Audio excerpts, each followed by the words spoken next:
Look at that black dirt. That right there is the foundation of life on our planet.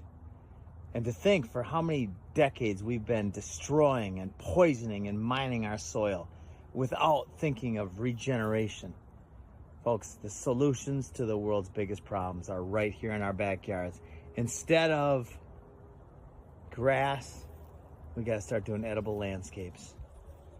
I've got so many different types of food growing here. Strawberries and blueberries and peas, moringa and yucca, papaya, avocado, neem,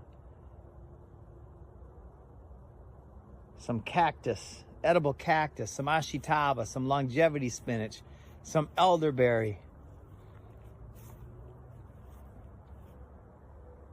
some okra and some thyme. Folks, this is how we change the world. These don't look super pretty because I just I use natural methods. I like to have some ground cover on there. But in the next 3 months, these things will be loaded with food. And the amount of energy I put in compared to the amount of abundance that I'm going to get out, not just the cost, I mean, the financial value is incredible.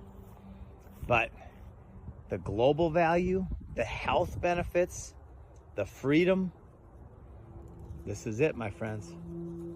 We have to start growing food, and it's fun, it's easy, it's healthy.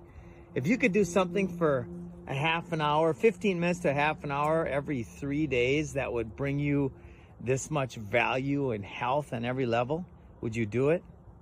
Well, then do it. You can do it indoors too with microgreens. It's so easy to grow. The cannabis industry has shown us how to grow in closets with LED lights.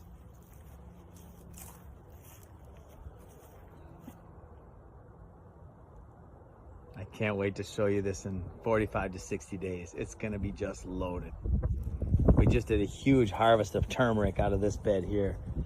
And we had a big cold snap. That's why you see some of the leaves got toasted. But you know what? Those leaves got fried, but look at this. New ones are coming. They're coming.